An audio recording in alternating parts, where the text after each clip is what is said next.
genuine stories, empowering horse people. This is Horses, Hope, and Hustle. Yeah, if you're vanilla, you're going to turn on nobody, but if you're, not controversial, you don't have to be controversial. But if you're hiding your own thoughts and what you want to say because you're afraid it's going to offend somebody, that's what I mean by vanilla, right? Because you're trying to upset no one.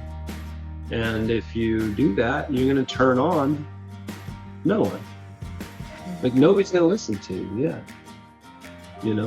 So I fully realize that there's a large faction of people that don't like me. And I don't care.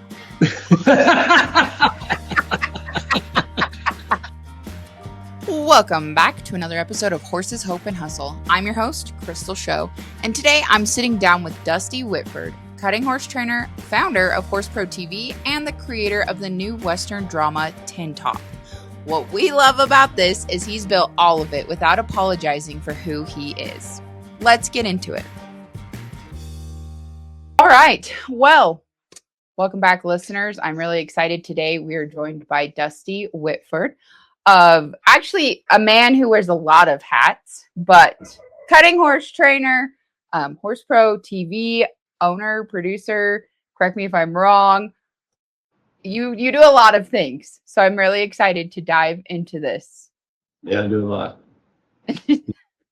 My wife is actually, I founded Horse Pro with her, and then kind of passed off, a lot of the reins of Horse Pro to her, because like you said, I've got so many irons in the fire. So at this point with Horse Pro, like we just blend on that, and I've got my own series in it to host, the cutting series and the colt starting series, and then she's traveling all over the state of Texas filming trainers because we want to grow Horse Pro tremendously, and I'm physically just out of, there's plenty of days where we work like a 24-hour day, 5 a.m. rolls around and you just start again.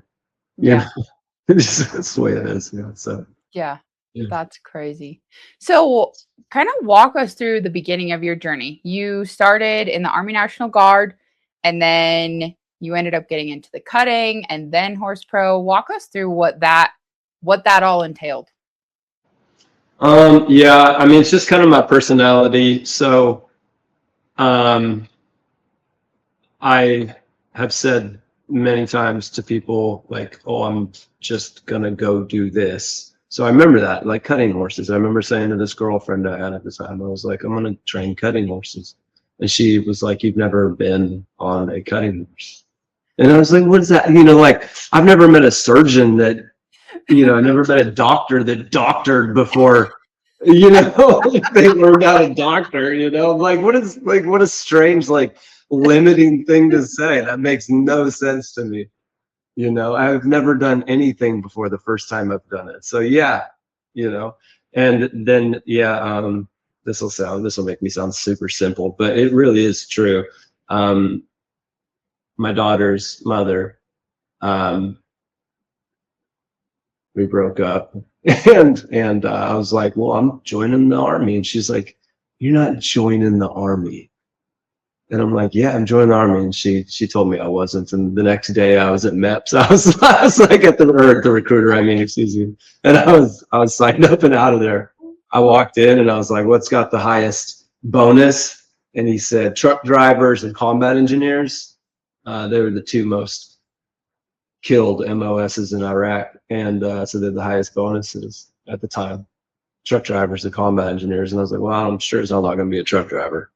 But, whatever a combat engineer is, sign me up, so. Yeah. So that was that. That's literally it. And you're going to ask me about Tin Top. You're going to say, where did you come up with the idea of Tin Top? And I literally just looked at my wife and I was like, hey, I have an idea. And she was like, oh, shit. And I was like, I got an idea. No, hear me out. We should make a TV show. And she's like, oh God, all right, off we go. And so that's it.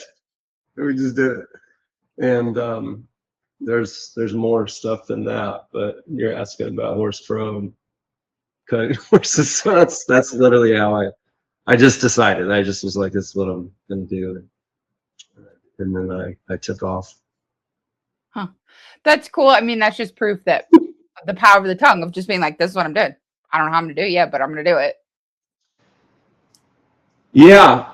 I used to rope calves for fun, and this is just my future. I play a little hockey right now, but I'm getting old. And I know what's next. Like I want to start roping calves again, and I taught myself as an adult, which is really, really hard when you're roping to teach yourself as an adult. That's really hard because the kids just grow up with the muscle memory, Yeah. And yeah, I want to rope calves next after this, and I'd love to go rodeo, and if something blesses me enough, I've got the money to do it instead of the rodeo, rodeoing because you have to, right? Mm-hmm. Trying to make a paycheck, and I can just go have fun. I'm gonna go do that next. That's awesome. I love it. Yeah, so I don't know. Yeah, constant challenges. I love it. So after you got out of the National Guard, what Yeah. was your first step? I know you said you wanted to get into cutting, but what was your first step to start that venture? I got divorced and I moved into my truck. So there wasn't much of a start. Like, yeah, I lived in my truck for a long time. Broke colts. Did you go work under someone or were you able to? Yeah. I had already done that. So I did that while I was in the reserves. I was working for trainers at the same time. And there's a little bit of overlap there. Like I got out of the National Guard, I was still working for trainers, and there's a little bit of time overlap there. But yeah. So I finished my apprenticeships, working for Bill Riddle in the cutting, and then the Center Ranch where Woody B. Tough stands stood at the time. I was one of the 2-year-old guys there, and I took that job. I wanted to work under Charles Dorsey, who's the 2-year-old guy there, and he's pretty good. So I wanted to go work there. And Ronnie Rice was there, and then I worked for Don Pooley for a minute, breaking his colts in the spring. I got really lucky. I worked for like the Hall of Famers of cutting. I didn't work for any of the modern guys in cutting. I got really lucky. I worked for all the old school Hall of Fame guys, and in cutting, that's a huge blessing to have that knowledge. So yeah. Very cool. Did you always want to be the 2-year-old guy, or did you ever want to go be the one that finished and show them? I mean, I showed a few times. I love doing colts for sure. So I love doing 2-year-olds. But the people will ruin it for you showing horses. The people will ruin it for you showing horses, and it makes it really hard to want to be like in that group, and there's good people everywhere, right? Like there's plenty of good people there. I work for them. Winston Hansman, Paul Hansman, and those guys. And that's really funny. The higher on the food chain they are in horses. Like in what part of horse world do you come from? I just grew up with like backyard. We just showed 4-H, and then I actually went to Texas and worked for some cutters, and then I showed cow horse. I went and worked for a guy in the cow horse, and now my husband team ropes, and I started. So it's the same. It's the same thing in the cow horse. Like the nicest guy I see at the cow horses and talks to me every time, Chris Dawson. High as they come. Right? Is at the very top of the food chain. Chris Dawson, Lee Deacon, those guys. And it's really funny to like the small and medium, trainers that actually make up the masses, have not been so welcoming. And I know why it is perfectly. I mean, I had my first boss tell me why it was. I remember when he told me all the cutting trainers were making fun of me because of my little video tips. Hmm. Pre-horse pro. Pre-horse pro. I got out of Washington State and I would put little tips on social media.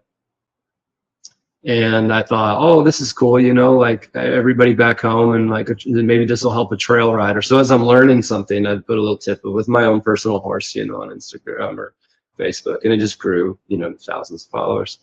And he came home, he'd come home and he'd tell me how tired he was of the cutting trainers making fun of me. And I'd be like, well, sounds like a them problem. Like, you know, like I'm like, I don't get it. What is, you know, what is there to make fun of? I'm helping people, you know. Yeah. But this, yeah. So this, it's just ironic, the timing. This just came up, and now at this point, you know, we all laugh about it, right? I think it's really funny. Yeah. But like somebody tried the other day to do this on Facebook, and each time one of these low, you know, low to medium level trainers makes fun of me publicly for being a little different and just doing different things. You know, I've got like 10 trainers that like their little comment, you know, and I'm like, and I'm never going to understand that. They're all on my friends list on Facebook. So I'm like, well, delete, delete, delete. Like I can open up some room, some space for people that matter, right? And people that like you. Yeah. Like why do people that hate you so much follow your stuff so passionately, you know? So this guy makes fun of me for not showing horses, is what he made fun of me about, ironically. Huh. And I'm like, I'm the 2-year-old guy. You tried to buy my 2-year-old sale last year, but you couldn't afford it, you know? But he leaves a comment that's just a shitty comment. Yeah. But the ironic part was that he's in and out of jail for beating up women all the time. Oh. Oh. So like all these girls, like the community, the whole cutting community sees it. Like I'm getting phone call after phone call, text after text from people like just rolling, you know, because he said he said I haven't. He says it's funny. I have never ever, because I'm giving advice on horseback, ever seen this old boy show a horse. And I said, maybe you were locked up at the time. So it just cracks me up, you know, to like I told his ex, I said maybe it's my opportunity to be just a little bit arrogant, but I was like, I can't imagine being him sitting in his life, looking at his life, you know, and then looking at me and being like, yeah, I'm gonna make fun of this guy, you know. Yeah. Who I'm gonna make fun of. But yeah, just ironic timing. Yeah. I've never understood why people have to be like, you don't have to like dim someone else's light to make your own look brighter, especially if you're not even in the same lane. I don't get it. I have a serious, okay, well, just if you know whose personality joins the military and does stuff like that, right? So I have a huge problem with bullies. Mm-hmm. Big problem with bullies. I don't know why bullies. And you know, I fought my way through high school, and then I play hockey, and I fight my way through hockey, and you know, and hockey is the same. Hockey culture is the same thing. Like I've never picked a fight in hockey in my life, right? But fighting in hockey is about standing up for your teammates, and you know, same idea, right? So like it jives in my brain. It makes sense to me, you know. Yeah. So I see a bully like that, you know, a grown man on the internet leave a comment like a high school girl, you know. It's just so weird. Yeah. And yeah, in that community, you shouldn't be making fun of anybody. There's a lot to pick apart there. Yeah. You worked in that community. And then it's not, I don't want to make sure it's not cutting, it's just horses, right? Yeah. And it's got nothing to do with cutting. There's no difference between cutting or reining or any other in 4-H, you know? Yeah. Yeah. Yeah.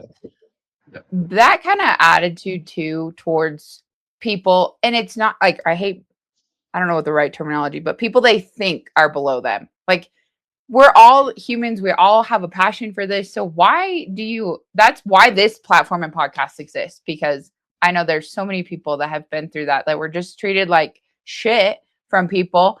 I worked for a trainer, I will not ever drop a name, but he had his own set of problem. Yeah. And I will never forget, I was 18. I moved to Texas from Wyoming, is where my family was and everything. And I will never forget the day he looked me in the eye. Cause I told him, I gave him a month's notice. I'm like, cutting's not my thing. I have a cow horse trainer I can go back to working for. Gave him a month's notice. And he looked me in the eye. I was like, you will never make it in this industry. And said the most. And I'm like 18, just sitting in his barn crying. I'm like, does that make you feel like a big, strong man to talk to someone young like that? I remember walking in on my boss. My wife, became my ex-wife. My wife was asking him if we could try to treat the lopers better, because they would come to our house crying every night. Mm-hmm. And I walked in on her like an old man screaming in her face, like just an inch from her face, just screaming, red face, like he's gonna beat the shit out of her. And I walked into that and I was like, what's going on here, man? I'm like, you're like one word from, losing a limb. And it just, I don't know, blows my mind, the personal demons that these guys must have. Yeah. The horse industry, it's a rough, emotional, volatile industry for sure. And so a lot of people, I think, succumb to it. Mm-hmm. Yeah, I do agree, unfortunately. So when did you start? How long have you been training 2-year-olds in the cutting? For the cutting industry, I think it was 2016 is when I got my first job. Oh, wow. Yeah, I think 2016, Bill Riddle. Yeah. Very cool. So what does your program look like now? You start them. How long do you typically keep them for? Yeah, so they come in, January 1st-ish of the 2-year-old year, right? I see guys on 2-year-olds in, September, yearlings in September, October.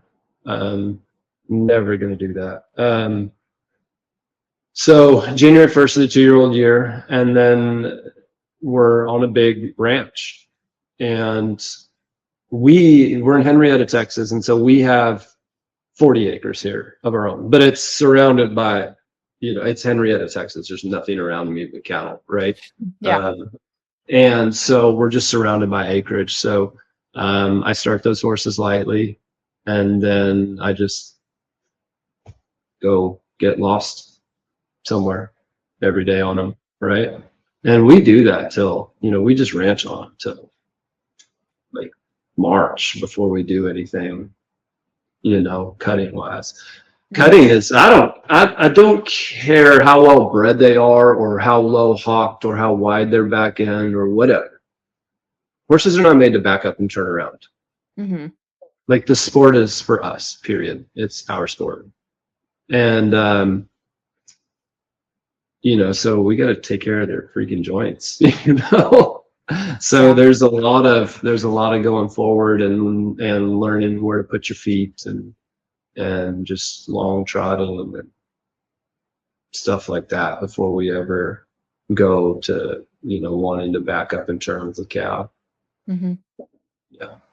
I like that. You gain a lot just getting them broke before you get them trained, I feel like. I sure do. Yeah. And then, I was talking with a friend, Casey Hoff, the other day about this, and he's a ranch manager, bunch of cows. And he likes to ride young horses too. And he's got really good blood stock in his personal program that he rides on his ranch that he manages. And he's like, the amount of training I do 2 days a week on these skulks, on these 2-year-olds that nobody has any idea I'm doing, because I'm just trailing cattle. And, and every time a cow squirts out, he stops it, draws his horse, gets back to behind the herd. You know, if your horse is just going and the herd is, you know, there's 100 cows in front of you and your horse is just going and now there's a cow behind you, now there's 4 cows behind you and you're like, whoa, buddy, you know, like, you know, and Gary Belenfant, you know, he won the fraternity on Ray Mink and he talked about that a lot. He was like, I trained Ray Mink in the pasture a lot. He talked about that. I hope people don't realize, probably, I'm not there, but I know that that's how much training is done behind the herd of a, you know, in the pasture behind the herd, right? Mm-hmm. And I hope people don't think that means like every day he'd put a group of 100 cows in the middle of the pasture and have herd holders and cut cows out every day, you know, Yeah. like Yeah. that's what that means. It's that simple, like piddly stuff. Mm-hmm. Getting a horse to watch a cow, that's happening. And so yeah, I do a lot of that. Very cool. So when did Horse Pro TV become more than your social media posts with the tips? Yeah, Shayna and I just, you know, talked about figuring out a way to both monetize it and make a living and bring, so the tips were me, right? It was just me. Mm-hmm. And I don't even want to do the cutting series. Like right now, I'm working on bringing in cutting trainers to do the actual like 3-year-old on stuff, right? Like I'm not comfortable with that. Yes, I've shown horses and earn money, but that's not my place in the world. So, you know, Horse Pro gave us the opportunity to bring in trainers in the other disciplines, right? And I couldn't even tell you what it was. I think it's 5 or 6 years old, Horse Pro is now. And of course it started as a website, right? A membership-based website. And everybody begged us, you know, for an app. You know, they wanted an app.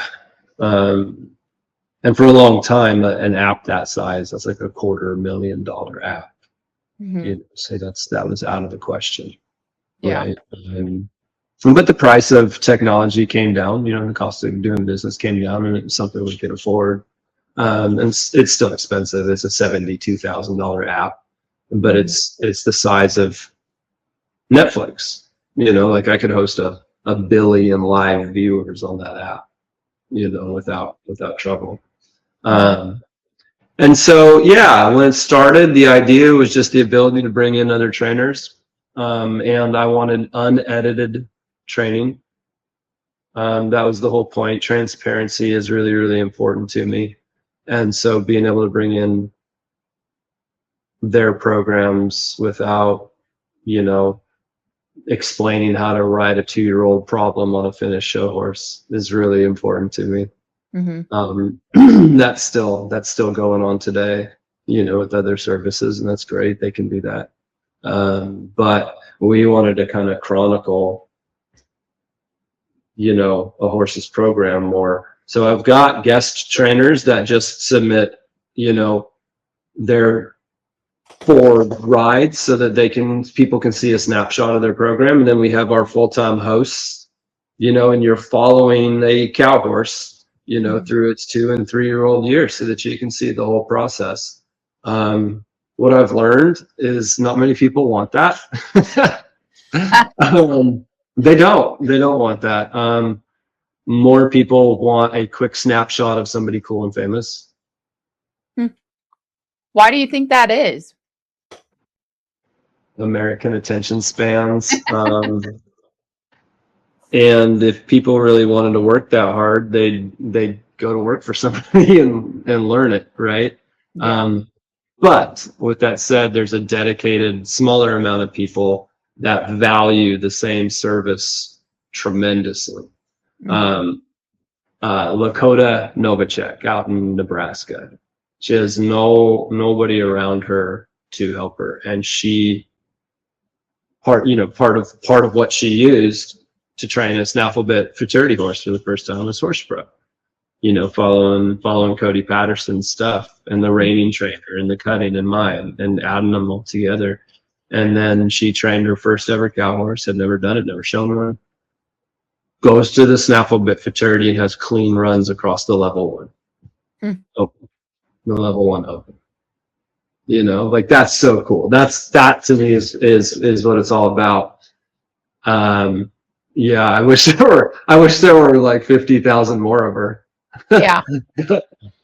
But you're talking about the hard work approach to doing it, you know. And so we've got a little bit of both. So yeah, if people want to see a snapshot of cool people doing cool things on their cool horses, cool. I'll put that in there too. Yeah.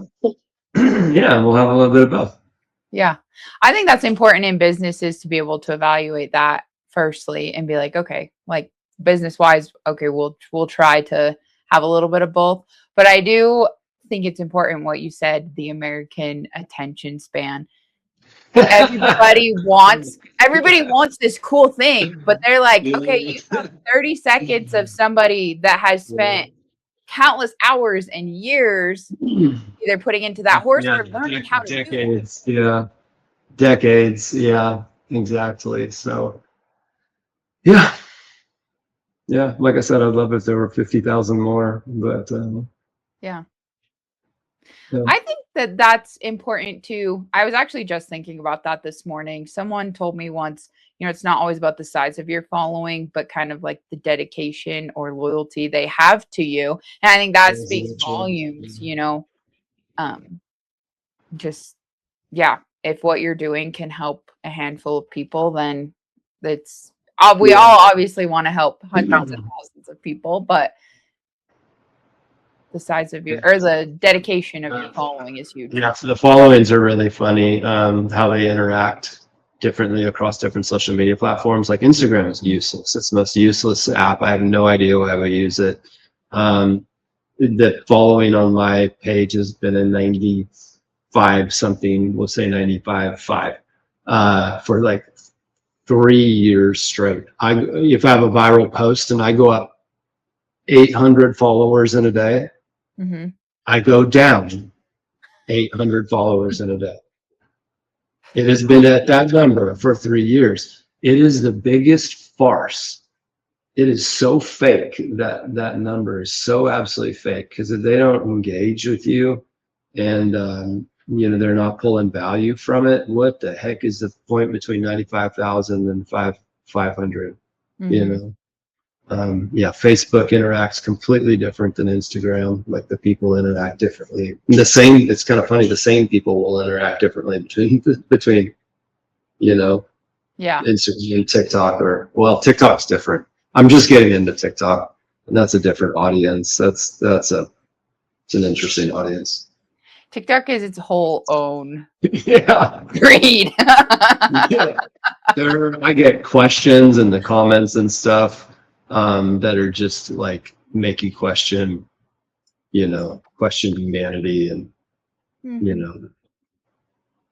Yeah. I love social media. There's so many perks, but it's made a lot of people really brave to say a lot of stupid things or things that they would never say to somebody's face. Yeah, just like I said about that horse trainer making fun of me in public. Like, what a goofy thing to do, Yeah, I guess you take your good with the bad, but. And you're right. Things they would never say in public. We were joking about that. I was like, buddy, I fight for a living. Like, you would never say this to me. Oh, okay. Next time he sees you in public, he'll be like, "Hey," and like not even act like anything. Who knows? Who gives a shit? I ain't even gonna remember his name by the end of this conversation. But yeah, you're probably right. That's funny. So you say that Horse Pro TV is funded by your members, not corporate or foreign money. That's a big thing for Horse Pro and Tin Top. Tin Top. Yeah, Tin Top. We have got. That's actually like a 5-year deal. The TV stuff. We've made that first episode 3 times. We got burned by some Texas people that lost a bunch of audio. So spent $50,000, lost a bunch of audio, did a horrible job, no way to recoup anything. So we just took out a loan and did that. And then we did a proof of concept episode, and it came out. It's the worst thing like ever. It's so bad. Like it's the acting, the hallmark vibe to it. But what I learned, and not that I didn't already know this, but there's an ask for every seat. There's still people to this day that are like, that's the best thing I have ever seen on television. And I'm like, you are out of your mind. It was so bad. But people loved it. And that encouraged us to go on further. And that took a massive loan from us and a whole bunch of crowdfunding. So people just throwing donations into a pot, we'll say crowdfunding, right? And we crowdfunded $60,000-$70,000, like an obscene amount of money for our dream. And then we made it. And we can say this stuff now, but we don't really want people knowing. I don't ever want anybody feeling bad about anything. And so we crowdfunded all this money and made it, right? Well, no, it cost us like over $120,000. We just took out that much in loans. And so we're still paying on those. And the world said to make it for real. And so we set up an SEC registered investment offering, just like an IPO, but specifically for film. So that you can take not the loophole, the exemption in this law that was created in 2016 allows an unlimited number of unaccredited investors to invest in an IPO like this, specifically for film projects. Okay, so unaccredited investors. So somebody who's got a net worth of under 1 million or something. There's parameters, right, that create an unaccredited investor. I had no idea that, like with IPOs or something like this, that if you don't make enough money, the federal government doesn't allow you to invest. Oh, wow. Yeah, super cool. So that's the difference between an accredited and unaccredited investor. And so that website is still up at the investment firm's website. Like we're probably $30,000 away from being fully funded. We've got $173,000 or something in there. And that's really cool. That's been an interesting journey. It took me a year. I got the full $250,000 at the time pledged and committed. And then we said, okay, it's pledged. Let's set up the account now. So I made phone calls every day for a year, just friends, Facebook, whomever, and just hustled. Hustled. And then we pushed go, and 116,000 of that came in from the commitments. And so that was kind of frustrating. And so like when I got to 250, I had burned out, like there's nobody left to talk to. So anybody I speak to is going to be completely cold, right? Cold, unqualified, however you view that conversation. A brand new lead that I create at that moment is what that new person would be, or that investment. And I was at 116 of 250. That's a lot. Yeah. And so, but we pushed go and we started producing the series on that. That was enough to start production. And off we went. And so now there's 173,000 or something in there. And same thing. And I got no problem with it this time, but same thing, because people want to know now that they're like investing. What do I have in the game? We have about $200,000 invested in it as well. Wow. And that's not, we're not legally allowed to invest in the investment offering as owners. And so it's just lost money. Like I'll never see it again. Right? Like I might see it if the show does well and then the show is profitable, and I literally paid my like 2% or whatever it is of the show. I could recoup it. I could recoup it there. But it's not legally invested money. It's invested as in I gave it to it. Right? Yeah. So no. a normal person would say, I should be careful here with what I say, but I don't care. No elites in the horse industry, no super wealthy cutters have invested in a show full of cutting horses. So when you say no corporate people, no elites, no Hollywood, no, it's all middle class horse people. Customers of mine, cutting customers of mine, which my customer base in cutting is all very middle class people. Ranchers, it's just the way I've designed it. Like, the richer they are, the slower they pay their bill, right? Mm-hmm.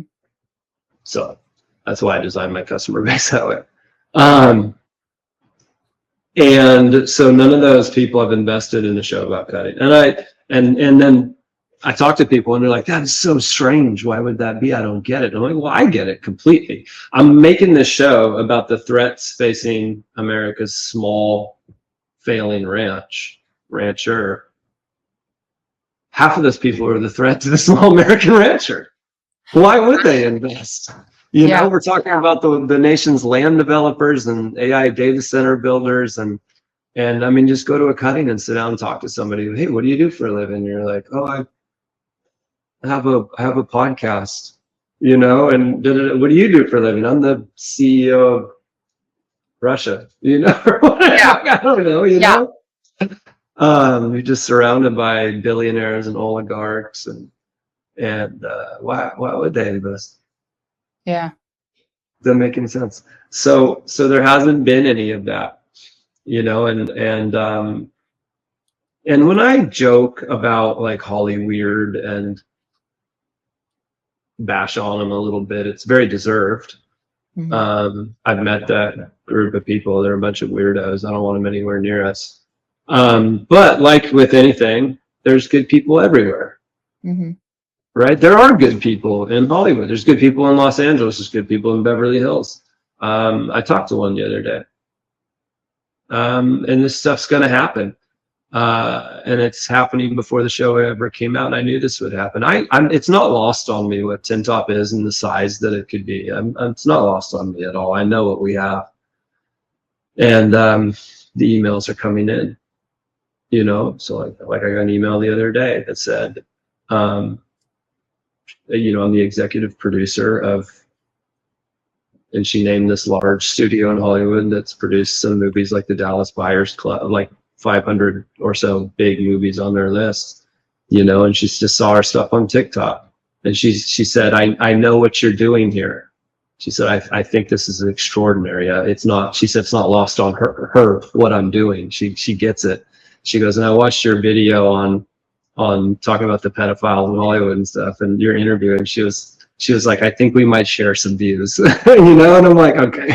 So you know, somebody to talk to, right? So there's good people everywhere, but when it comes to like the investors group of Tin Top, it's just a bunch of ranchers, you know, and if, you know, I've had the meetings with the billionaires when this started, before we started taking the money in $1,000 increments from these ranchers. Mm-hmm. I had those conversations with those very, very, very rich cutters. I say cutters because it's my industry, right? Like if I was in reining, I would say reiners, right? I had those conversations, and if I'd have stayed on that path, somebody eventually probably would have given me $250,000, right? Like somebody probably would have. I probably would have found it from one person. And then when the show came out, I bet they're going to ask me for a discount code to watch the show. Like they're not going to do anything to help you. And the money's not the point. I'll find the money. I don't need the money. I'll find it. What I need is help. Mm-hmm. That's what I need. It's help. Like I am not somebody else in Hollywood that is known for doing things on their own and not wanting help. I need help. I cannot do this by myself. And so all these investors at $1,000 or $2,500 or whatever, I call these people all the time. They're in the show. They're dropping off cows. They're dropping off trailers. You know, Colt Moore invested $10,000 as a rancher here in Clay County area It supplies my cutting cattle. Dropped off 60 head of cows for a scene. Right? And if those very, very wealthy people invested, they're not going to lift a finger. Yeah. They're not going to share it on Facebook. They're not going to talk about it. You know, and I joke about that, but it's probably true. When the show comes out, they're probably going to ask me for a discount code to download the show. You know, I need to create an army of myself. You know, and Will Perry said this in Florida a year ago when he invested $1,000. I remember it. He was like, I don't have $1,000 right now, but I'm gonna, you know, you gave me time. I'm gonna come up with $1,000. And he goes, but I want you to know why. He said, if this gives my son one additional day of existence in ranching, then it's worth it. And I'm like, that's why I went this route. And I'm still questioned on that route today. People still are like, you're going the wrong direction. And I'm like, I'm 90% funded. Like, leave me alone, you know, with your show me your TV series and we'll talk, you know. But yeah, so long story short on the investor base and the type of people involved, that's the type of people. It's the Will Perrys of the world. I love that. That is so cool. For our listeners who aren't familiar, let's go back and tell us exactly what Tin Top is and why you created it. We kind of jumped around a little bit. Yeah, Tin Top is a television series. It's a PG-13 modern Western drama. But like my wife always says, the horse world is dramatic enough. You don't need to make it up. Oh, that's very true. There's no train stations. There's no constant F words in front of women and kids. Life is not rated R. It's not Hallmark. It's PG-13. If some pastor's kid can't hear the word shit once every other episode, they're gonna have a tough time and like staying alive in the world, right? Yeah. So it's very, very realistic. And like the other day at the barrel race, was a month or two ago, and that stalker girl went into the stalls at the big barrel race and stabbed those horses. Guess what's going in season 2 of Tin Top? You know, like, there you go. You don't need to make it up. It's dramatic enough. And so when it comes to this ranch facing corporate and government coercion and collaboration, I want people to know the threats facing America's small rancher, which you can go 1,000 ways off of this threat. But at its core, the threat is our federal government owned by our largest corporations. That is the threat. And that's the point we're going to make. So it is a PG-13 independent series, right? There's no actors in the show. Everybody is a horse person. Every single one. If they're on a horse in the show, it's because that's what they do in real life. So like Jane Dorman, one of the daughters, when Maggie that plays her is a host at the Cowboy Channel and Breakaway Roper, right? So what does she play in the show? She plays a breakaway roper, and you know, Paxton Ramsey, he's our Kevin Costner. And the only difference between, you know, the only thing Kevin Costner didn't do on Yellowstone was anything cowboy. Yeah. Literally nothing. He sat on horses and walked. Like, he did literally nothing. Paxton Ramsey manages cattle out in the Panhandle, has a big 4,000 acre spread himself, and spends every day doctoring wheat pasture cattle. Well, there's a whole scene I just edited last night from our season finale when he's pasture roping yearling cattle right here. There are no stunt doubles. Yeah. So he's going mock chicken across his pasture, you know, on camera. No stunt doubles, no CGI, no nothing. Putting a loop on one, you know. So I always said that we can teach horse people how to act, but I cannot teach actors how to horse. And we saw what happened with Yellowstone, and then this new Dutton Ranch show is out, and I heard Taylor Sheridan didn't have a hand in it, in writing it or being on set or anything like that. It's just a spinoff that's been taken over, and it is freaking terrible. It's not a subjective thing. It sucks. It is so bad. And Yellowstone was great because it bordered on authenticity, on real. And we're not going to border on authenticity. We're going to be perfect in every way. And yeah, we're going to be perfect in every way. You know, Taylor Sheridan, he had a built-in audience with Yellowstone, right? The starting audience, the subscribers at Paramount. So in episode 1, when a calf jumped out of its mother's placenta with an ear tag, bone dry, nobody cared. Yeah. Nobody cares, right? But we have a built-in audience too, right? It's the 400,000 social media followers from Horse Pro TV and Tin Top that have been watching us in this journey. And every single one of them is a horse person. We need to be perfect. There cannot be a single thing in this show that is dramatized for television when it comes to the horse work, because I need the horse people that watch it to carry our message, or one of the reasons is so that they carry our message to the city. Because that's ultimately who I'm trying to reach. Now, you know, reaching our people is just an echo chamber, right? I'm trying to show those people in the city. You know, I'm from Washington State. I've literally actually heard this to my face.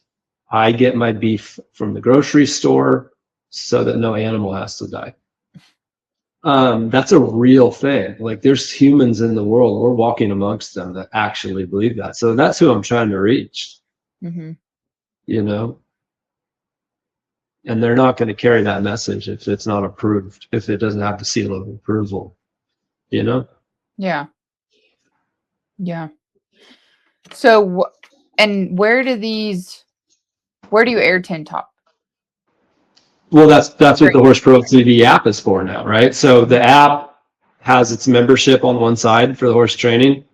And so the first thing you come to, you click on the app, and the first page that'll pop up is just your 2 options, horse training or entertainment. And the entertainment's unlocked, and the horse training is locked. That's it. So it'll just be there. It'll be there like anything on YouTube. Anything you download, like you go rent a movie on YouTube for $3.99. Yeah. Exact same thing. Just download it for $3.99 or discounted for the season. I screw with this beard a lot. It drives me crazy because I play a homeless guy in the show. And so I had to grow this so that I look homeless.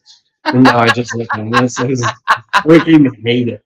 I hate it so much. Like, I've always got facial hair, but like, you know, like this stupid, like your 40s when like this comes in, you know, and it's like, what is that? Like, is freaking Rapunzel trying to climb out of my face? That's so funny. Or what was that? Princess in the Tower? I forget which one. But so, like, I can't wait to shave.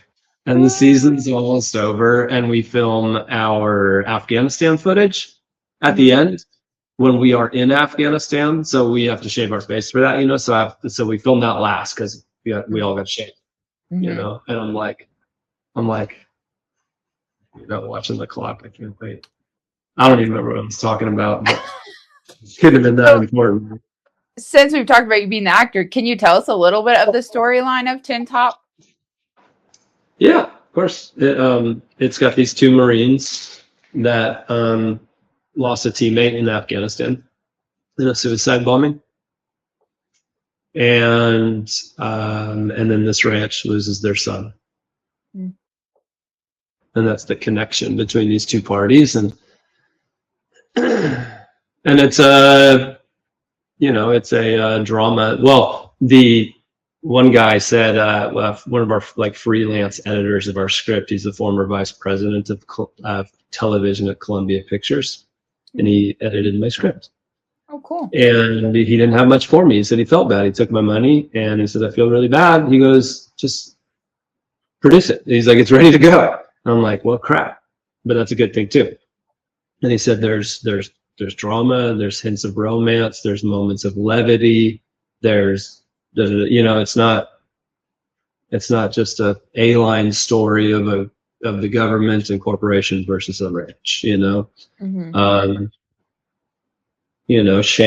Shane, my character, is a lifer Marine, and then he's blown up and he's kicked out right before retirement, and he carries guilt and pain and plays a homeless, substance abusing Marine in the show, and and he's got a wife, ex-wife, on again, off again, since kids when they were 18, and joined the Marines and ran off away, just trauma bonded, and ex-wife, and on again, off again, and there's ranchers' daughters, and Leah, Melissa Melissa plays Leah, Melissa Engelke. She's an incredible actress. She's going to get picked up by major films and shows or whatever she wants if she chooses. But I love her character. It comes from Zach Bryan's song, a Zach Bryan song, and the lyric says, "The only bad she's ever done is see the good in me." And that's her character profile, but she comes from, she'd been off the ranch for a decade, married to an abusive man, has a son. Guy went to jail. Guy is back. So there's A, B, C, D stories, and then you're trying to intersect them all and make it all make sense. And Yeah. So there's a ton going on, and then there's Jane Dorman, the other daughter, that's young and fun, and a break from all the drama in the middle of an episode, and and has nothing but rodeo dreams, and That's so cool. I love what you said. You don't have to like add the draw, like the horse world is enough, and everything you kind of just described. It's like, oh, I know someone like, or like I've heard stories of that, or so that's really cool that you can take real life. Yeah, it has to be relatable. I want people to feel that way when they watch it. And by the way, this is a modern version of Friday Night Lights on Horses. So the Friday Night Lights TV series from 2006 to 2011. And they used all these zoom shots, and if somebody's in the other room, they're filming through the door, so you always feel like you're peering in on them, and it's very, very, very raw and dirty like that. It's called cinema verite. It's a documentary style of filming narrative work. In some modern references that you would know in that style were comedies, The Office. Oh yeah. Steve Carell, The Office, Parks and Rec. Now they went overboard. They would be interviewed by the camera in the middle of a scene. Like they'd have an interaction with this person, and they look at the camera and be like they're being interviewed, right? Yeah. So that's a very extreme version of that. But Friday Night Lights was like that, very docu feel. And we're doing the exact same thing. This is Friday Night Lights on Horses. And I've done tons of research and talked to crew members from that film, that show, and have learned a ton. But that's how this is done, because I want our people to do exactly what you just said and say, oh, I've been there, I felt that, I did that, I know that person, I know that person. We just filmed this really fun scene with Sean Strickland, a 2-year-old guy in Cutting, and he played like the asshole horse trainer that doesn't ride his horses, takes money, doesn't call his customers, has a secretary. If you want to talk to me about something or get a video of your horse, just talk to my secretary. And this is all real stuff. Like I've been told this from a trainer, right? And so Tudor Dorman, our lead character, which is named after the real Tudor Dorman, who trained Chiquita Pistol, which is the only mare to ever win the Triple Crown of Cutting. So he trained Chiquita Pistol, handed her over during the 3-year-old year to Tag Rice, and Tag Rice won the fraternity honor. Tudor Dorman he's in his 80s. He's a ranch manager in East Texas. And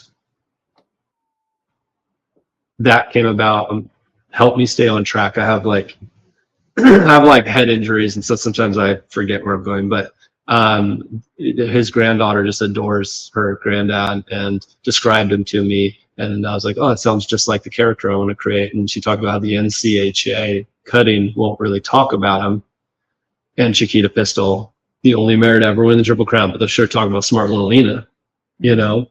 And I said, well, yeah, it's obvious. Your dad's a ranch, or your grandpa's a ranch manager. Like, you don't have the money to be a corporate sponsor of the NCHA. Of course, they're not going to talk about it. Yeah. And honor the horse or honor him ever. And I said, well, can I honor him? And she said, how? And I'm like, well, I'm going to rename my character Tudor Dorman. And she, you know, and so that's where it comes from. So where was my focus a minute ago? Where were we going? We were still talking about the whole storyline and the filming style. I have a question for you though. Did you learn, like, did you know that's the style of filming you wanted? Like, how much of this did you picture? Yeah, I just watched Friday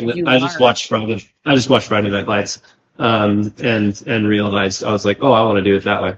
And they use 3 cameras at one time, very not traditional, and 3 cameras at one time. And then, like, when you edit a scene, like just 2 people talking, and you're cutting back and forth between the 2, and it's a really simple scene. There's a lot of those scenes where, like, on the first take, they're perfect. And I'm like, did you get it? You get it? You get it? Audio, you good? They're like, yeah. I'm like, cool, we're out. So where Taylor Sheridan would have filmed that scene, and it would have cost, you know, $100,000 to film that 1 minute of footage of this very simple 2-person sitting at a diner talking, I just shot it for $150 in 10 minutes. You know? And so when you edit, you know, usually set the camera here, shoot it 4 times, set the camera here, shoot it 4 times, shoot a wide shot twice. You know, you're 6 hours into filming, you got 200 people on set, you put 40 lights through the windows, all that shit. Forget it. So my 3 cameras all caught the same take. So when I edit, the continuity is literally perfect. They're all looking at the same thing at the exact same time. So I just cut between the 3 cameras, boom, boom, boom, boom, boom, chop it up and put it on. And do you do all the editing? Yes. Wow. Yeah, Friday Night Lights, you shoot usually about 2 pages of script a day. You know, 2 to 3 pages of script a day. Friday Night Lights once shot an hour episode in 5.5 days. Wow. On a multi-million-dollar production in 5.5 days. They shot an hour episode. Average on that's probably like 12 to 16 is a normal filming schedule for an hour episode on television. So we're at about 7 to 7.5 days per episode. So the shooting that way cuts down production costs like tremendously. And then everything's handheld cameras. Everything is handheld. And so let me grab a camera. And everything's handheld. Oh, wow. Sony Cinema camera. Everything is handheld, and so there's no jibs, cranes, dips, dollies, tracks, none of that stuff. You know, like I said, the first time we filmed this, we did all that with a big Hollywood crew, and it came out horrible, terrible. Because I'd watch a guy set up a little dolly track thing for 2 hours. He'd set it up, and then you know what that did? When we were talking and you're having an intimate moment, the camera would push in. That's it. $5,000 dolly track, take 2 hours to set up, and that was the shot. You got to push in. Well, I have a push in too. You just call it your lab graffiti. You know what I mean? Yeah, done. Yeah, the story is what matters. You know, and you're seeing the Facebook clips and what's that called? The virality, how viral they go. You know, it's obviously working. So, you know, you don't need that stuff to, you know, if a big studio came and gave me everything, a big studio gave me everything, and I mean everything. That means like I cast the people I want to cast, you know, the non actors, the money, the creative control, the final output. If they gave me everything, I would upgrade my cameras and shoot it the exact same way. Hmm. That's a $5,000 camera, discontinued 10 years ago. So I would upgrade cameras and then shoot it the exact same way. Yeah. Yeah. How did you have any connections? I mean, you had Horse Pro TV going on when you started Tin Top, but did you have connections in the filming, or did you go find them to kind of pick their brains? No, yeah, I don't have any connections with anybody. I Yeah. just started making phone calls. You just find their phone numbers and just call them. Lots of people are willing to talk to, like big people, like huge Hollywood directors and stuff. But you just call them, hey, I'm doing this, and they're oh, you just talk to them. Yeah. People aren't that scary. They all, you know, we're all the same. Everybody's gross. We all fart. You know, it's just another person who gives a crap. You know. If you look at somebody that's like super famous and you're like intimidated, just be like, that dude farts. Like, you know, who cares? Oh, that is hilarious. Yeah. Oh, let's see here. So your wife, Shayna, she produces the show, is that correct? Yeah, she's the producer. Yeah, yeah. Like a lot of guys and girls, she's really good at like keeping me organized and the facilitator of my wild ideas, numbers and stuff that no guy with ADHD or whatever it's called, whatever made up disease that is, no guy wants to sit there at the computer and like do the books and the actual important things. But she's pretty creative too. So like she runs a camera. So it's like she's the only person I trust really with a camera to get the same shot as me. It's like the same creative look through the lens, So yeah, all of it. Very cool. Yeah. I love that you guys get to work together on it. That's awesome. Sometimes. So that Sometimes. So we're yelling at each other. it's like working cattle with your spouse. Yeah. Oh, that's funny. What is some of the hardest lessons that you had to learn in building both Horse Pro and starting Tin Top? I think one of the best lessons is as soon as you realize nothing you do matters and nobody cares about you, you can finally start to like live and do things with your life that you would be afraid to do otherwise. Because it's true. Nothing we do matters. Like all of our little like dreams and stuff, and nothing matters. Nobody really cares about us, like not to the level that we care about us. And I think as soon as you figure that out, you can pursue something like this where half the horse industry is going to make fun of you for it. But that doesn't matter. Yeah. And their opinion doesn't matter. But I have seen fear ruin opportunities for more people than I can count. Hey, you would be great in this little role that we're doing for our show. Do you wanna try it and be in and do this role and act? Oh, I could never. Oh. I'm like, okay, well just stay afraid. Like I don't give a shit, like yeah. I'm not gonna beg you. And boy, unfortunately too, like I feel really bad for you guys. Casting 18 to 25 female attractive, hardest thing I've had to cast by far. The least confident demographic I've ever seen. Really? Oh yeah. Huh. Oh man, like 99% certainty that that's accurate each time. So casting that age group and demographic is really, really, really hard. It just people afraid, of the opinions of other people.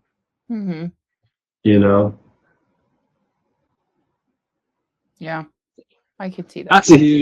That's a huge lesson I've learned is just watching it through myself and through other people is watching fear steal opportunity from people over and over and over and over again. You know, Mm-hmm. life is supposed to be like one massive experience, you know, Mm-hmm.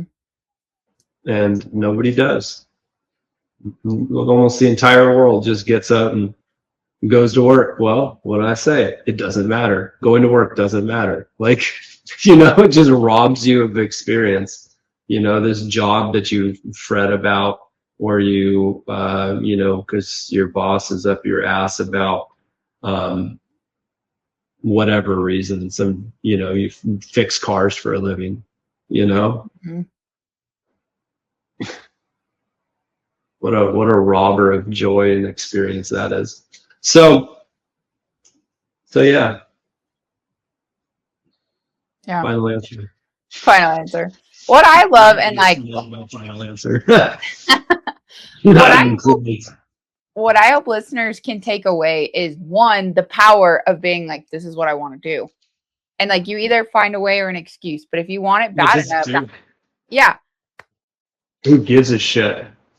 Okay, well, I'll give you another example. This is you have to sound a little arrogant. That's how you frame it and say it. But hockey. I played a year when I was like 16, and then I didn't play again until I was 37-ish. And I said to my wife, I was like, I'm gonna play hockey again. I'm gonna go, join a beer league or something like that. Because the veterans team in Dallas Fort Worth, they got veterans teams. I'm like, oh, go play beer league with those guys, Well, my personality is not going to jive with that, right? So I get in there and I'm like, oh wow, I suck. I'm like, I didn't remember being this bad at hockey, and then I'm around a bunch of people that are there and they're fine with sucking, and that's fine. Like, we're not all going to the NHL, but I was not okay with it. And then I'm watching the guys. I was watching some guys practice by themselves at an open skate that are on like a Fort Worth semi-pro team. And I was like, well, I mean, he's better than me, but I'm like, he's not that much better. Like, that's achievable. Like, I could do that. And so then I put thousands of dollars in hockey, and I started following skating coaches, like NHL skating coaches on Instagram and YouTube. And then, what do? I just message them like, hey, can you help me with something? And they're like, sure. So like, then I'm sending like the Toronto Maple Leaf skating coach skating videos, and he put them in his coaching app and send them back to me, and he's helping me, right? And then I'm hiring them locally. And then I told my wife, I said I wanted to try out for a single A pro team. There's a free agent camp in Louisiana. So I off to go to Louisiana. So I go try out I go to a free agent camp, and I led the free agents in scoring. So I'm with a bunch of guys that just got out of college looking for their first pro contracts. Wow. And I led the free agent side in scoring over 2 games. And there's one free agent spot available for preseason. They're going to draw one from camp. And it was really funny. I go into the coach's office, and for my little sit down, and he's like, okay, so like, you had a really good camp, but so like, and I'm like, I'm old. I'm 40 something years old. He's like, yeah, exactly. And I'm like, this is like a bucket list. Like, I'm not here to play hockey for $400 a week or whatever, Yeah.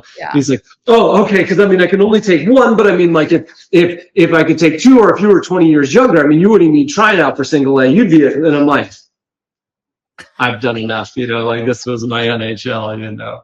And I did it, I did it. So but I remember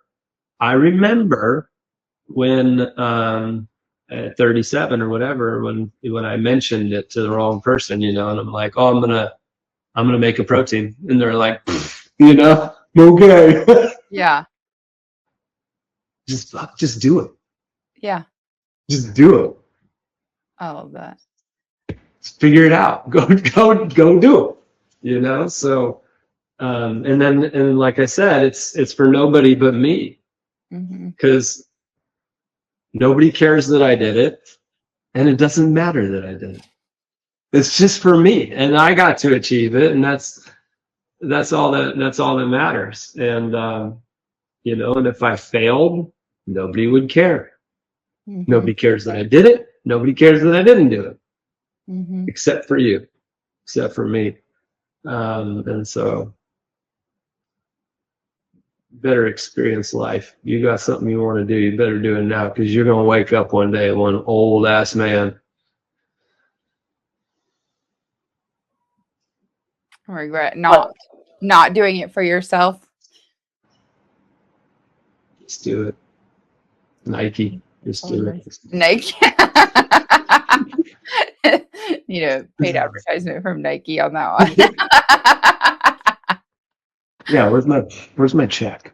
I'll check in the mailbox later.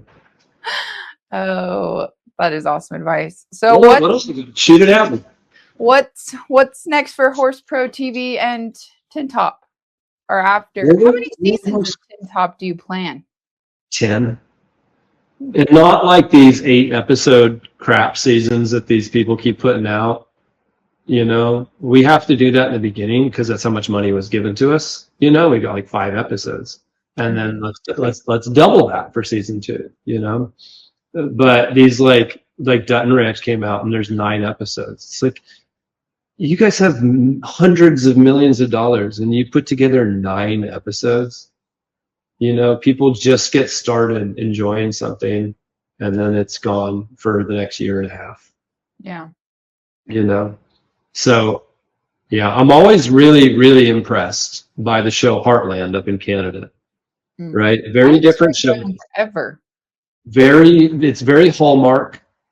And that's because the Canadian government owns all entertainment in Canada. You can't say the Christian God on Canadian television. Muslim God, stuff like that, you can say that. You can't say that on Canadian television. You can't talk about it, put it in your storylines. It's state-run television in Canada. So yeah, free Canada.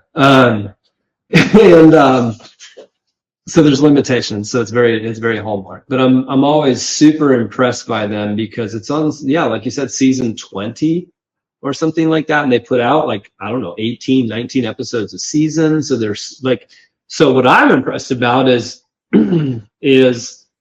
how much those people must like each other to want to be around each other for that long. That impresses me. And the only way you can do that, is by not having Hollywood insiders, which is why we have a shot.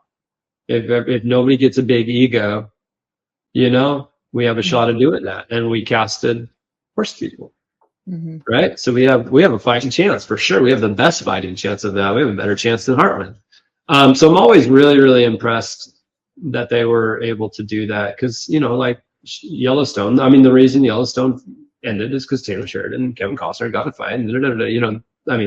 On the surface, right? I'm sure there's 1,000 reasons, but they got into it. Yeah. Couldn't keep it together. Didn't like each other. Didn't want to be around each other. I don't like this from my character. No. More money. I'm more valuable than that. I'm worth more. I'm better. Whatever, dude. Kevin Costner, you fart. You big farter. Kevin Costner's the biggest farter. He's such an ass ripper. I bet he farts around women. Oh, that's hilarious. That definitely does make you less intimidated by anybody when you just throw that out there. Yeah, sure.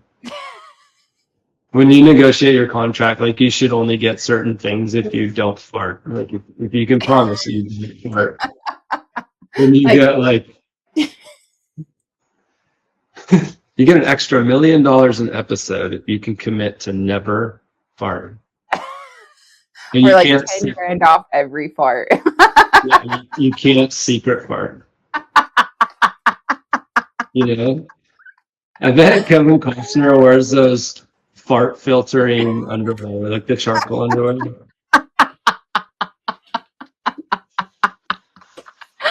Oh my gosh, that is hilarious.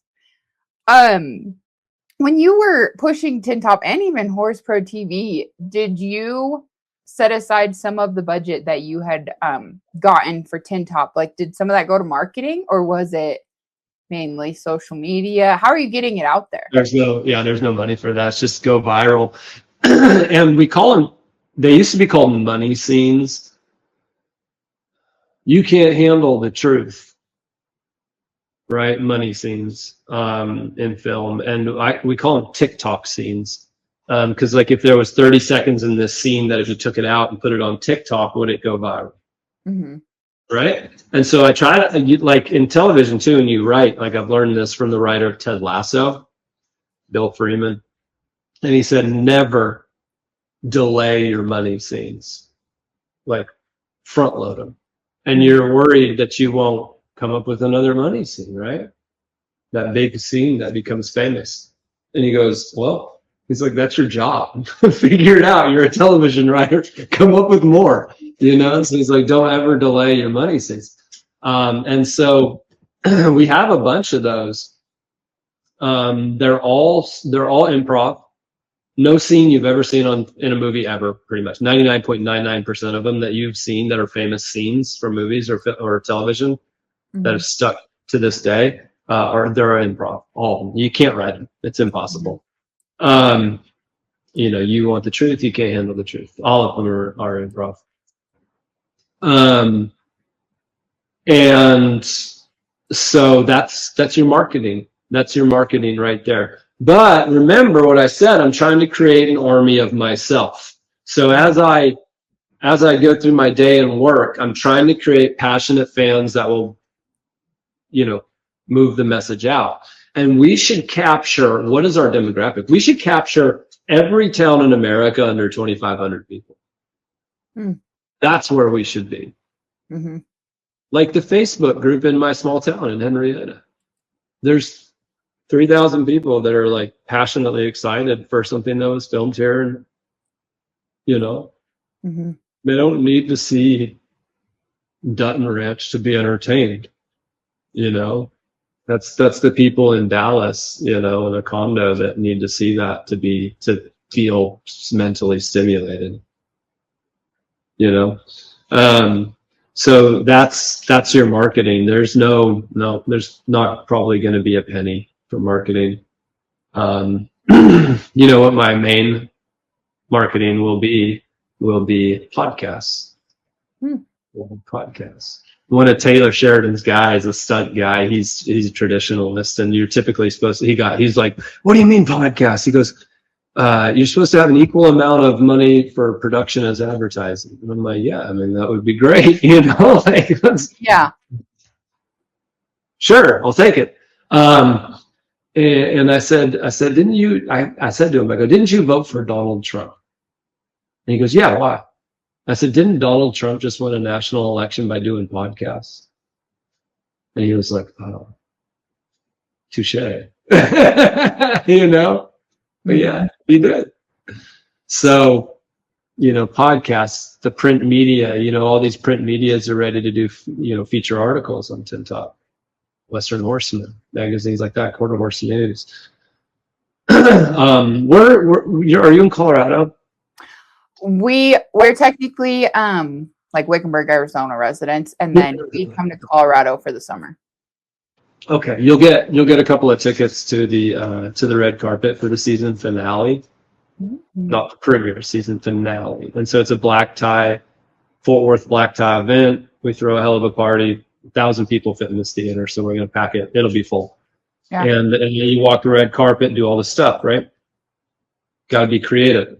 The photographer on the red carpet is directly uploading her photos with Wi-Fi immediately. The moment you step off the red carpet, there's a QR code right there. Scan it, pull up your photos. Oh, wow. Where are all those photos going to go instantly? Social media. Yeah. That's smart. So figuring out any great marketing, the base of any great marketing campaign is third-party credibility. That's why celebrities endorse products. It's not the product saying our product is great.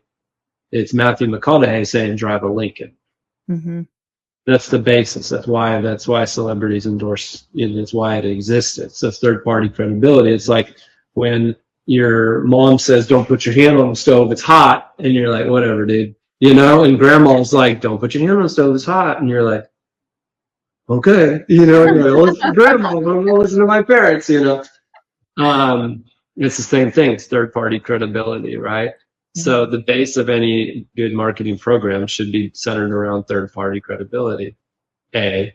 And then advertising campaigns don't exist anymore, nor should they.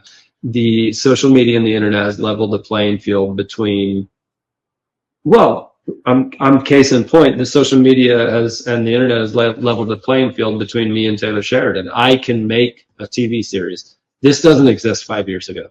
Mm-hmm. Can't do it. It's not possible. It is impossible.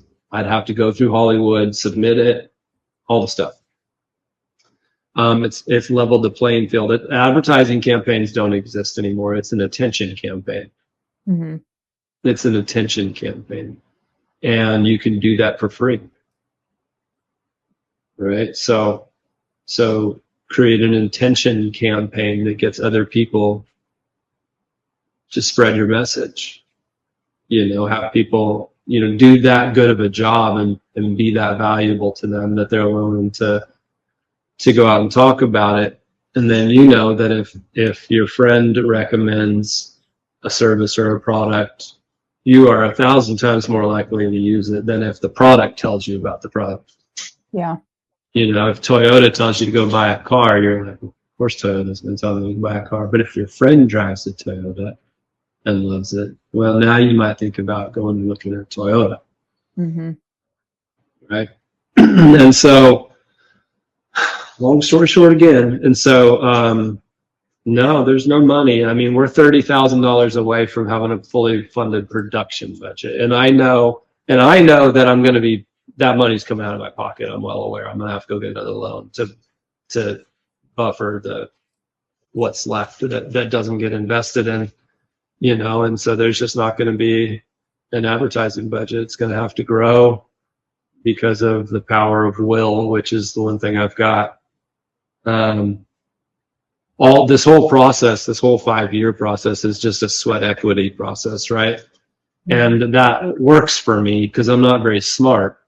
And so I'm constantly so I max out working hard while I'm trying to learn to work smart.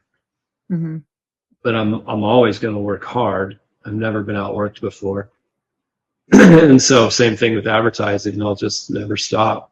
I'll send out, I literally still send out Facebook messages. You can send out like 25 a day before Facebook blocks you, Mm-hmm. And that takes 5 minutes. And that's the stuff people are not willing to do. That right there is what they're not willing to do, because that is going to get me 3 downloads of the show. Mm-hmm. Well, there's 5,000 friends on my Facebook list. I got a ways to go before I'm going to reach it at 25 a day, right?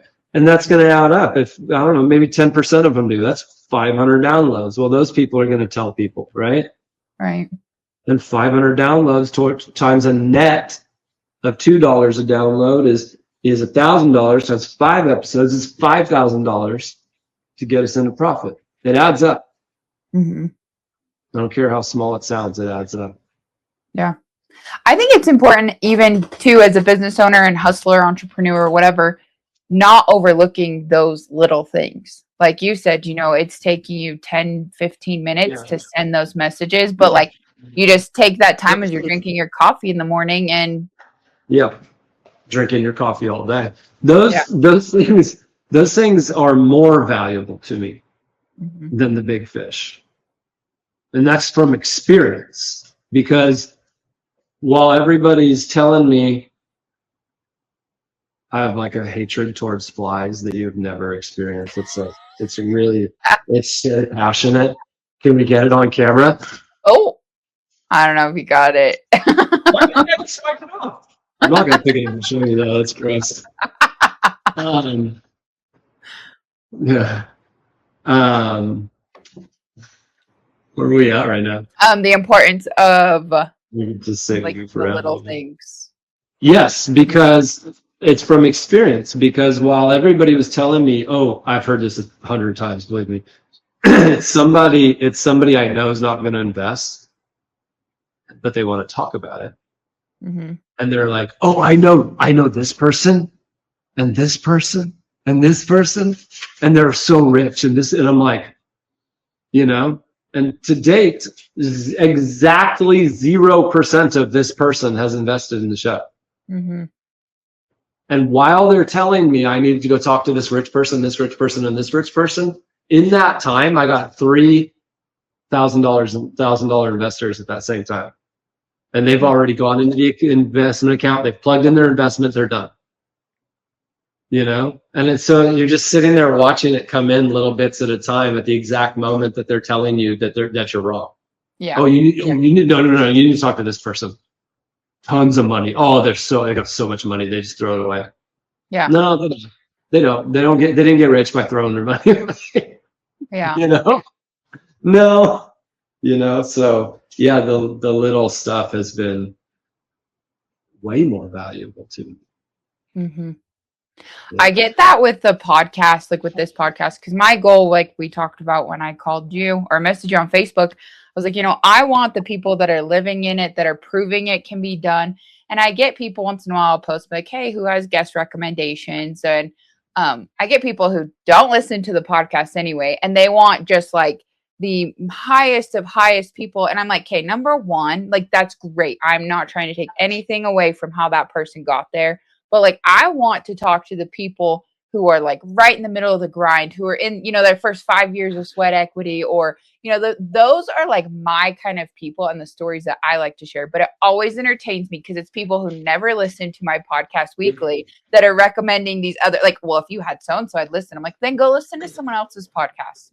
Because I get lots of messages every week saying, hey, thank you for sharing this story. I related to it. I'm like, that's my goal.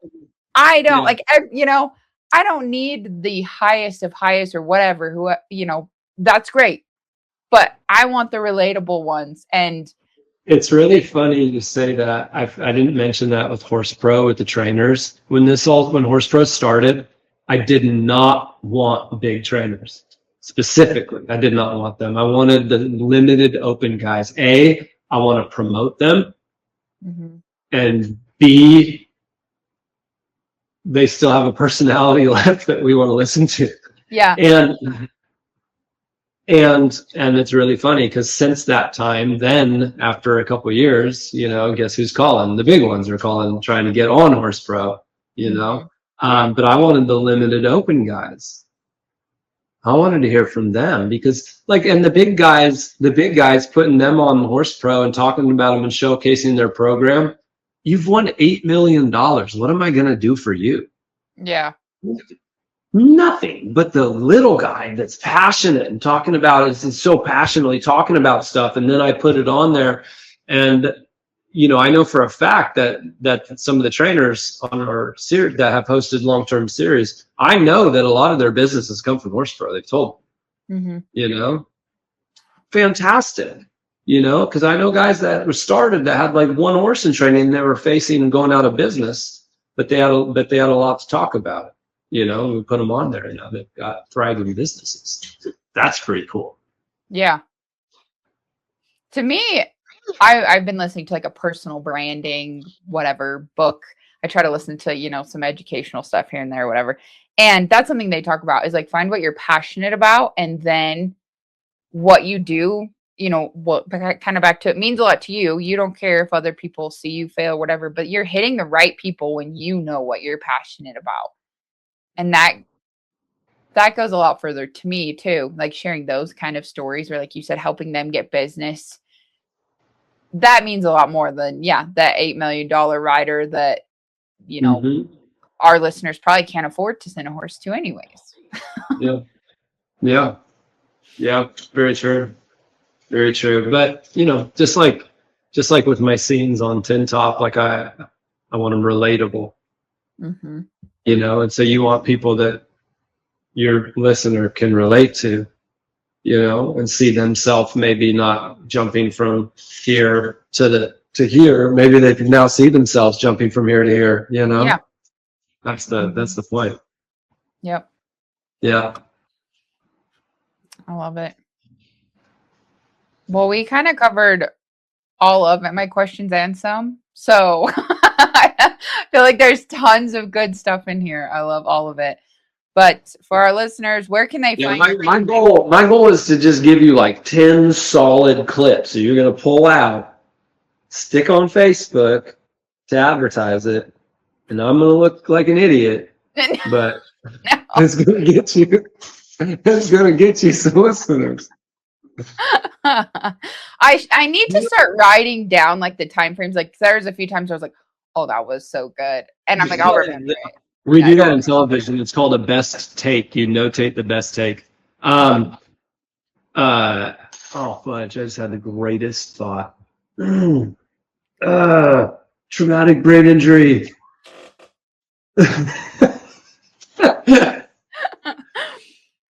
It's as gone as that bird that just flew off.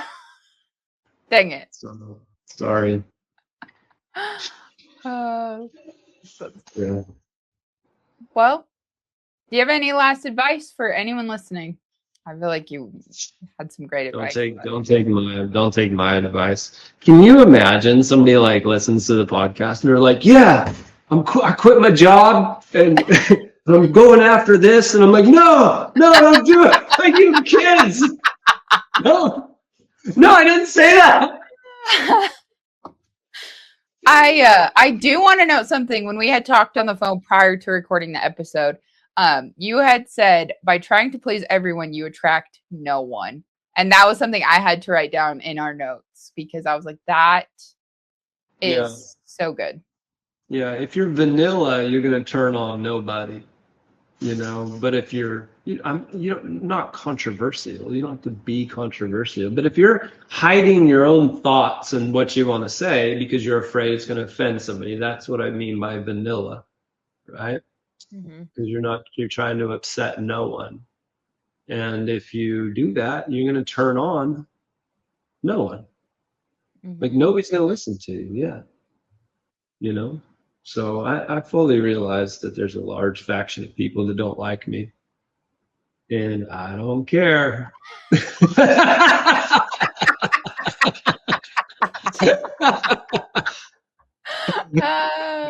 funny. Yeah. I love it. Well, thank you so much for taking the time to come on and chat. It was good. I think there's a lot for listeners to take away from this, so I'm excited. No, so where can they find Horse Pro TV and Tin Top and you? Horse Pro TV, I can be found in Henrietta. I mean, like your Facebook page is where what I was going towards there. I mean, people are out here at the ranch all the time, like I get messages from people. They're like, does anybody ever, they're tiptoeing, does anybody ever come out there and ride? I'm like, sure, come on, and some random person from like Kansas will be staying on the couch, and I've never met. I don't care. So I can be found here in Henrietta, and then Horse Pro TV is in every app store in the world. That was really important to me when we made the app. Roku, Fire Stick, Android, Apple TV, Android TV, everywhere. So it's in every app store in the world. And then Tin Top's on the app, right? But yes, both have pages on all social medias, right? The Tin Top on Facebook is really exciting. It's at 98,000 or something like that. 98,000 followers on Facebook. And last month, in 30 days, there were over 35,000 new followers in a month. Wow. For something that doesn't exist. It doesn't exist. It's not on the air. That's encouraging. Yeah, that is so cool. When does it air? When does the first episode air? Well, we've got a week of filming left, and that week is in late August. And so then we can begin well, I mean, we're in post-production the whole time, because we have these huge breaks in between filming each episode, 2-month break. And so like they're working on the audio from episodes, coloring this episode and stuff like that. So I hope for December 1st. Very cool. Yeah. I hope for December 1st. Awesome. Yeah. Well, encourage all of our listeners to go follow and so that they can watch it as soon as it comes out. We're just a bunch of farters. So I'm going to title the episode. Do you know I actually have like a phobia about it? I've never farted in front of a girl like ever in my life. You would have got the $1 million on the Yellowstone episode then for not farting. When I was born, they put it in my contract. I put it in my contract. Yeah, because I know those guys. They're pretty much every one of them, and they're like the husbands will like fart in front of their wives and stuff. So like, and then they're like, they have like really poor sex lives, and it's like, do you want to have sex again? Like, I don't know a wife that likes that. And then the episode turned to marriage advice. I have lots of it. Yeah. Probably not good. But I don't know. That one seems like a common sense one to me. Oh, that's so funny. Well, all right. We'll link all of your stuff in the comments. And yeah, I can't wait to see Tin Top come out. Sweet. So thank you for being here. And any final words before I click and record? I've given my final words. Oh.